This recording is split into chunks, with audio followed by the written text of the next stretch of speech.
Fox News has been using the same undecided voter in their reports for more than 4 years. So what I mean by that is they have gone to quote unquote real people to get their opinions on the presidential election, trying to get the mind of an undecided voter, but they've been using the same person.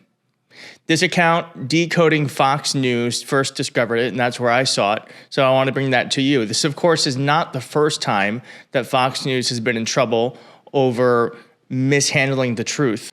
Last year, there was a settlement reached, one of the largest ever, for the lies they told around the voting machines owned by Dominion Voting. Fox News and Dominion Voting Systems reached a settlement agreement Tuesday afternoon. Delaware Superior Judge Eric Davis informed the jurors that the parties have resolved their case, and then he excused them.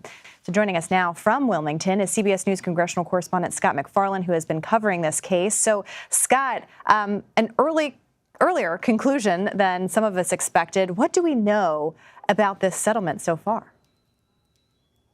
A landmark, potentially historic trial totally averted. So too is a possible spectacle for Fox News of its biggest stars and its boss, Rupert Murdoch, testifying before an international press corps on an enormous platform. The settlement is for nearly half of what Dominion was seeking.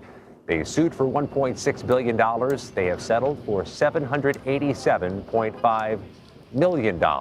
In a statement just after leaving the courthouse, the Dominion lawyers say truth matters, truth does not know red and blue, and that lies have consequences. Fox declined the opportunity to send its attorneys before our cameras, but issued a written statement saying, after the case settled, settlement reflects Fox News' continued commitment to journalistic standards. Continued commitment to the highest journalistic standards. Maintaining commitment to the highest journalistic standards. Well, that's clearly not true when you see this clip, because it's a compilation of interviews with a person who identifies as an independent voter, who knows if that's true or not, because we now know we're dealing with Fox News, who had to settle $800 million lawsuit because they lie. And so who knows? Highest level of journalistic standards, you be the judge. Watch this. Did the GOP message reach critical undecided voters? That's the big question. Let's bring in three independents here in Wisconsin: Caitlin, Mary, and Rick, undecided voters. Let's go to you, Caitlin. What did you think about the speech? And then did it change your mind? Yeah, I think the speech in general, and even Eric's speech, the message of unity, laying out what we had under former President Trump, what we currently have, and what we can expect in the future, it did push me forward. Joining us now, a panel of moms, Tina Aviles and Caitlin Singleton.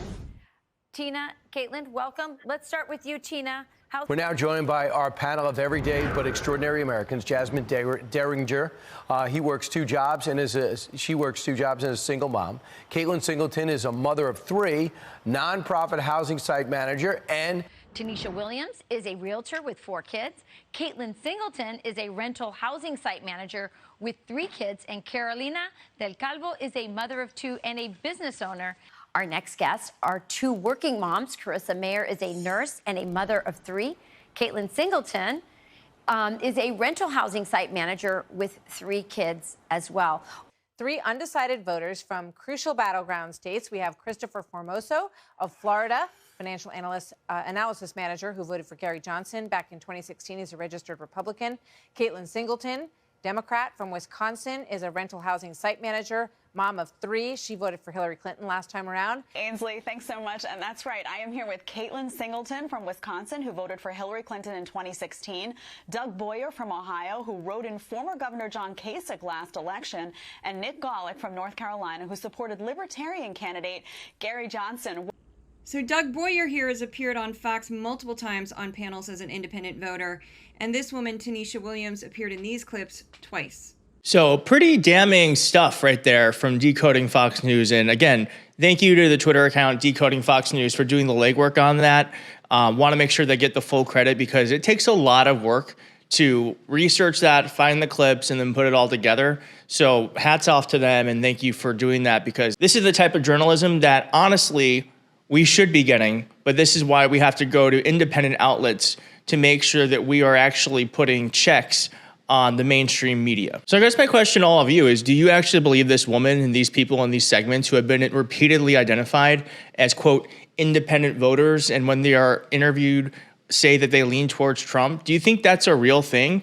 I mean, I'm sure these are real people and not paid actors. I mean, I don't think they would go that far, but I do have to question the integrity of the people that they're interviewing. Who is undecided in 2020, wants to be interviewed by Fox News, goes on the interview, is still undecided, saying they're leaning towards Trump or they're leaning towards Biden. And then in 2024, they're able to go to the same person. And throughout those 4 years, as a, quote, independent and undecided voter, I just don't buy it. And I think they really should. I mean, I don't think there's necessarily anything wrong with going back to the same people, I guess. But if they're going to do that, then they should let us know that these are people that they have engaged with before. Hey, here's Caitlin, an undecided voter who I guess can't ever make up her mind, but here she is again because we've talked to her many times before. They should be telling the audience that this is someone that they have a previous relationship with. So this is just further proof that when it comes to the mainstream media, you have to be judicious about what you're listening to, fact check everything, and when it comes to Fox News, know that you're listening to a known liar. I don't know what's wrong with you young people. You think you just fell out of a coconut tree?